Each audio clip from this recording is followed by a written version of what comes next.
Yo, what's up kabayan? Magbabasa lang po tayo ng comment kay Sir Repin, galing kay Sir Repin. Shoutout po sa inyo, sir.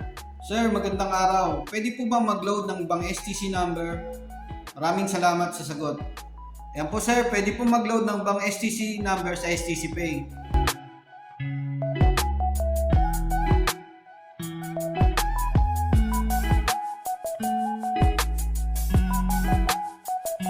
Yo, what's up mga kabayan? Welcome back sa aking channel, OFW Nonoy.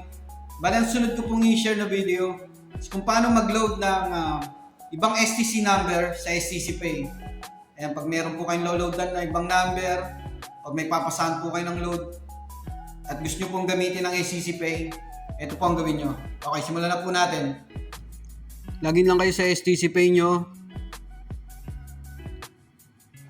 Tapos, click nyo yung STC Bills and Sawa. Tapos punta po kayo ng prepaid. Tapos ayan, Sawa charge, Sawa recharge. Pili na po kayo ng amount na i-load nyo. 20 real. Tapos click nyo yung continue.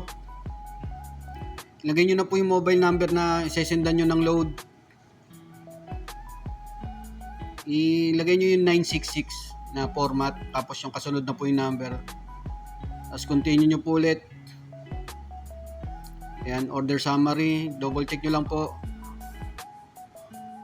Magsisend po ng OTP ang STC Pay. Tayin nyo lang. Enter nyo lang yung OTP ng STC Pay. Yan, once na ma-enter nyo na yung OTP, yan, okay na po. Hintayin nyo lang yung notification galing ng STC Pay na na-send na yung load.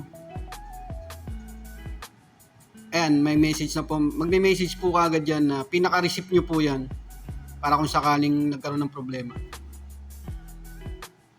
Ayun mga kabayan, ganoon lang po kung paano mag-load ng ibang number sa STC Pay. Sana nakatulong po itong video na to. Follow nyo na lang po ako sa aking YouTube channel, OFW Nonoy, at Facebook, Arnel Nonoy Nieva, at OFW Nonoy Facebook page. Maraming salamat.